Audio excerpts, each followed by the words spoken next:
Hey guys, welcome back to my channel. Vinayagar சதுர்த்திக்கு எப்படி கொழுக்கட்டை செய்யறதுன்னு நான் உங்களுக்கு இன்னைக்கு சொல்லி கொடுக்க போறேன். ஸோ வீடியோக்குள்ள போறதுக்கு முன்னாடி மறக்காம என் சேனலை சப்ஸ்கிரைப் பண்ணுங்க, பக்கத்துல இருக்க பெல் ஐக்கானையும் பிரஸ் பண்ணுங்க. அப்பதான் நான் அப்லோட் பண்ற வீடியோஸ் மற்றும் நோட்டிபிகேஷன் உங்களுக்கு வந்து கிடைக்கும். இப்போ வீடியோக்குள்ள போலாமா? தேவையான பொருட்கள்: பயறு 100 கிராம், சீனி 200 கிராம், தேங்காய்ப்பூ 300 கிராம், அவித்த கோதுமை மா 200 கிராம், வெள்ளை அரிசி மா 100 கிராம். இது வந்து நீங்கள் இடியாப்பத்துக்குன்னு இருக்க வெள்ளை அரிசி மாவு வாங்கிக்கோங்க. ஹாட் வாட்டர் 250 ml, ஏலக்காய் பவுடர் அரை டீஸ்பூன், உப்பு 1 டீஸ்பூன். ஃபஸ்ட்டாக பயரை வறுத்து அதுக்கப்புறம் அதை அவிச்சு எடுத்து வச்சுக்கணும். அடுத்து ஒரு டிஷ்ஷில் சீனியை போட்டு கேஸ் குக்கரை ஆன் பண்ணுங்கள். இந்த மாதிரி ப்ரௌனாக சைடில் வர நேரம் அதை கிண்ட ஸ்டார்ட் பண்ணுங்கள். அடி பிடிக்காமல் இடையில கிண்டினா போதும்.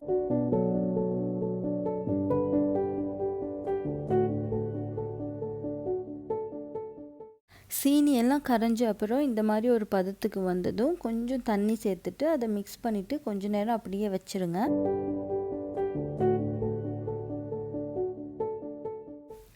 இப்போ அது கொதித்ததும் கேஸ் குக்கரை ஆஃப் பண்ணிவிட்டு அதில் உப்பு, ஏலக்காய் இது ரெண்டையும் போட்டு மிக்ஸ் பண்ணிவிட்டு இதை எடுத்துடலாம்.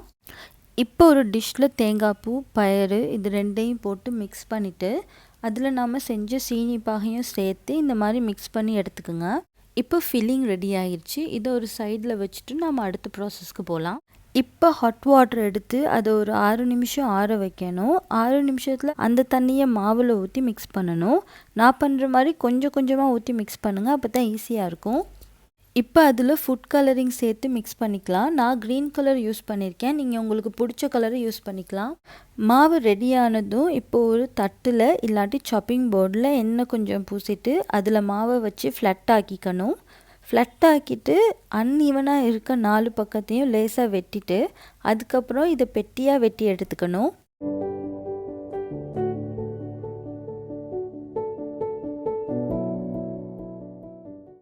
வெட்டுற பீஸ் எப்பயும் இந்த மாதிரி நல்லா மொத்தமாக இருக்கணும், அப்போ தான் ஃபில்லிங் வச்ச அப்புறம் நமக்கு ஷேப் எடுக்கிறதுக்கு ஈஸியாக இருக்கும். இப்போ அதில் ஒரு துண்டை எடுத்து உள்ளங்கையில் இப்படி குவிச்சு வச்சுட்டு அதில் நாம் ரெடி பண்ணி வச்சுருந்த ஃபில்லிங்கை வச்சுட்டு நான் பண்ணுற மாதிரி மடித்து எடுத்துக்கோங்க.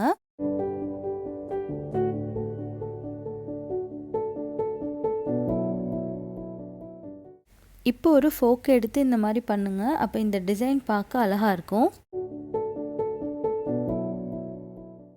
பார்த்திங்களா எவ்வளோ அழகாக இருக்குன்னு? இந்த மாதிரி எல்லாத்தையும் செஞ்ச அப்புறம் நாம் இதை இட்லி அவிக்கிற மாதிரி அவிச்சு எடுத்துக்கணும்.